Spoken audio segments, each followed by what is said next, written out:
Ini kisah Abu Talib. Jadi Abu Talib ini adalah paman Rasulullah SAW.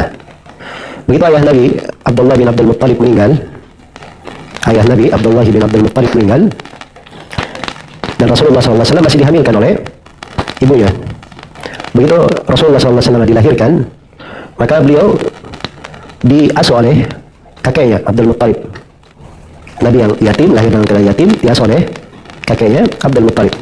Nah, begitu Abdul Muttalib meninggal, maka dia berwasiat kepada salah seorang dari anak yang lain untuk mengasuh Nabi Muhammad SAW dan merawatnya. Maka Abdul Muttalib pun mewasiatkan hal itu kepada Abu Talib. Maka Abu Talib lah yang mengasuh Nabi SAW, mendidiknya, memuliakannya, hingga beliau diutus sebagai seorang Rasul.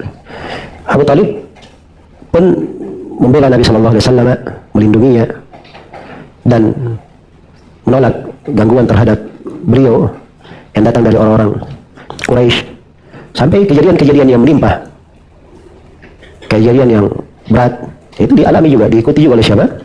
Abu Talib. Seperti ketika Nabi dan para sahabat diboikot di Asy-Syaib, maka Abu Talib juga ikut diboikot oleh siapa? Kaum musyrikin. Tapi dia bersabar di dalam membela Nabi SAW. Jadi Abu Talib ini dari orang yang menguatkan Nabi SAW. Karena itu kata penulis di sini, siapa fahimah fahman hasanan, siapa yang memahami kisah Abu Talib dengan pemahaman yang baik, wa ta'ammala iqrarahu bitauhid. Dia perhatikan Abu Talib itu mengikrar tauhid. Jadi ada di dalam bait-bait syair yang diucapkan oleh Abu Talib, dinukil oleh sejumlah ulama di buku sirah, dan disebutkan pula oleh Ibnu Katsir dalam Al-Bidayah wan Nihayah. Sebagian dari ucapan Abu Talib menunjukkan dia mengikrar tauhid dan mengakui agama Nabi Muhammad SAW. Seperti ucapan Abu Talib, "Wa laqad alimtu bi anna dina Muhammadin min khairi adyanil bariyati dina. Laula al-malamatu aw khidaru masabbatin la ra'aitani samhan bidzaka mubina." Kata Abu Talib, saya telah mengetahui bahwa agama Nabi Muhammad itu adalah agama manusia yang paling baik. Andai kata bukan khawatir celaan, ya, takut dicela dan takut dicerca, maka engkau akan melihat saya telah lapang untuk menerima agama ini dengan penuh kejelasan. Jadi menunjukkan dia mengakui bahwa Nabi SAW bawa agama yang benar. Nah, wahathan nasa alaihi, Abu Talib mengajak manusia kepada agama Nabi Muhammad. Wa tasfiha uqulil musyrikin, dan dia Abu Talib juga memperbodoh akal-akal kaum musyrikin. Dia anggap bahwa kaum musyrikin itu bodoh akalnya. Keterangan dari Abu Talib. Wa mahabbatahu liman aslama wa khala syirk. Abu Talib itu dia cinta kepada siapa yang memeluk Islam dan siapa yang menanggalkan kesyirikan. Thumma badala umrahu wa malahu wa auladahu wa ashiratahu fi nusrati Rasulillah sallallahu alaihi wasallam ila ammat. Lalu Abu Talib mencurahkan umur, harta, anak-anak dan keluarga untuk menolong Rasulullah sallallahu alaihi wasallam hingga Rasulullah sallallahu alaihi wasallam meninggal. Itu luar biasa, sampai dia meninggal dia berikan semua yang dia miliki. Thumma sabara 'ala al-masyaqqati al-'azimah wal adawati al-balighah. Kemudian Abu Talib bersabar terhadap kesulitan yang besar dan permusuhan yang berlebihan. Yang berbagai permusuhan yang dialami, Abu Talib sabar di atas hal tersebut. Dia tetap melindungi Nabi Muhammad sallallahu alaihi wasallam. Itulah kisah yang sudah disinggung oleh penulis di awal. Bagaimana di fase Mekah itu tetap diperintah Nabi menyampaikan tauhid, melarang dari kesyirikan, padahal berbagai kesulitan di sana.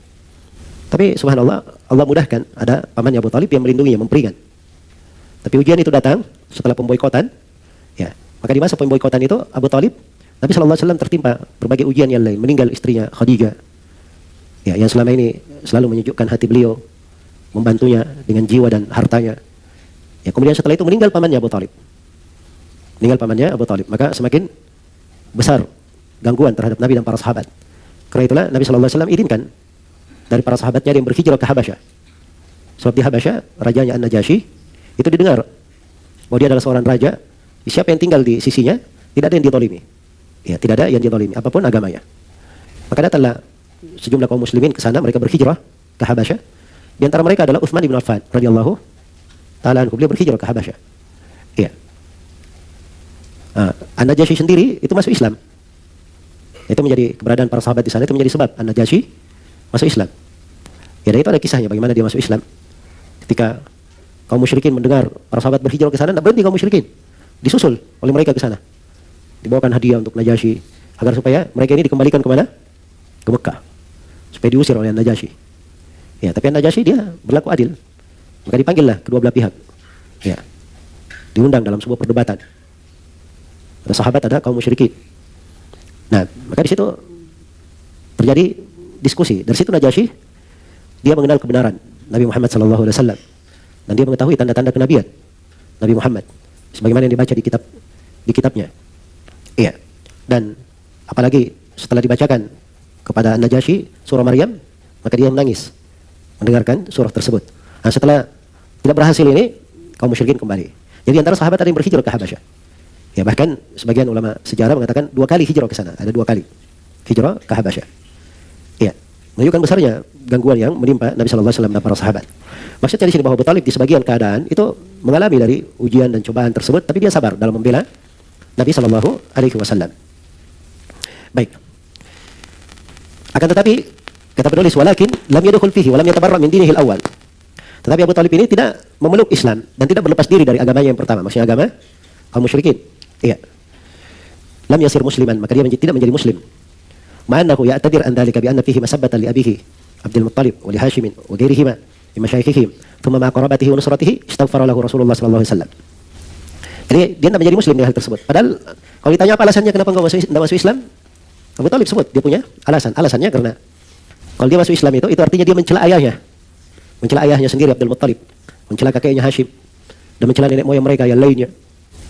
Kemudian karena kekerabatan Nabi dengan Abu Talib, ya, dan karena pertolongan Abu Talib kepada Rasulullah, begitu Abu Talib meninggal, Rasulullah SAW memohonkan ampun untuknya. Maka turun ayat menegur Nabi SAW. Jadi ada 2 ayat yang turun terkait dengan hal itu. Penulis hanya menyebutkan 1 di sini. Ayat yang pertama itu, innaka la tahdi man ahbabta. Engkau Nabi Muhammad tidak bisa memberi hidayah kepada siapa yang kau cintai. Padahal dia sangat berharap pamannya itu masuk Islam, bersyahadat, walaupun di akhir hayatnya. Karena itu ketika Abu Talib dalam sakratul maut atau mendekati ajalnya, Nabi berada di sisinya. Nabi berkata kepadanya, ya am, qul la ilaha illallah kalimatan ashhadu laka biha indallah. Wahai pamanku, ucapkanlah la ilaha illallah, kalimat yang dengannya saya akan mempersaksikan untukmu di sisi Allah Subhanahu wa taala. Dijanjikan oleh Nabi, Nabi akan menjadi saksi untuknya di sisi Allah. Tapi tiap kali Nabi menawarkan bersyahadat, di situ ada Abu Jahal dan Abdullah bin Umayyah, ini 2 pentolan Quraisy. Ya, tiap kali Nabi menawarkan syahadat, 2 orang ini berkata, atargabu amillati Abdul Muttalib. Ya, wahai Abu Talib, apakah kamu benci kepada agama ayahmu Abdul Muttalib? Dibangkitkan dari sifat-sifat jahiliyah, dari kesukuan, ya, itu dianggap celaan kepada kakek dan nenek moyang mereka, dan seterusnya. Akhirnya Abu Talib meninggal dalam keadaan apa? Dalam keadaan musyrik, tidak bersyahadat. Dia tidak masuk Islam. Maka Abu Talib pun itu menjadi penghuni neraka di lapisan paling bawah. Karena dia kenal agama itu, dia benar. Tapi dia tidak masuk Islam. Maka Rasulullah mohonkan ampun, ditegur nabinya. Allah menurunkan firman-Nya, maka lin nabiyyi walladzina amanu ay yastaghfiru lil musyrikina walau kanu uli qurba. Tidaklah patut bagi nabi dan orang-orang yang beriman memintakan ampun kepada Allah bagi orang-orang musyrik walaupun itu karib kerabat mereka. Kalau kelanjutan ayat, mim ba'di ma tabayyana lahum annahum min ashabil jahim. Setelah tampak jelas bahwa mereka itu, bahwa kerabatnya ini dari penghuni neraka jahanam. Maksudnya dia meninggal di atas kekafiran kan jelas sudah. Tidak boleh dimohonkan ampun untuknya. Ditegur Nabi yang kan hal tersebut. Tetapi Allah memberikan kekhususan untuk Nabi, diberi perkecualian. Dan ini syafaat, jenis dari syafaat Nabi, tapi syafaat khusus. Tapi memberi syafaat khusus untuk Abu Talib. Tadinya Abu Talib ini siksaannya yang paling, dia berada dalam neraka yang paling bawah. Dengan syafaat Nabi SAW menjadi Abu Talib orang yang paling ringan siksaannya di dalam neraka.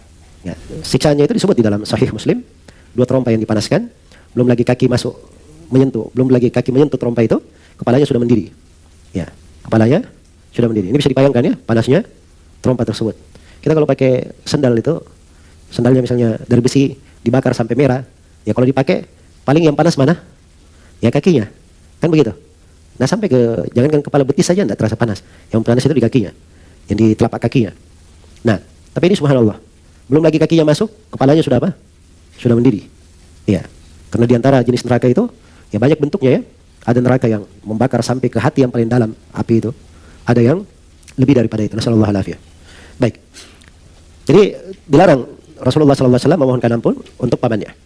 Iya.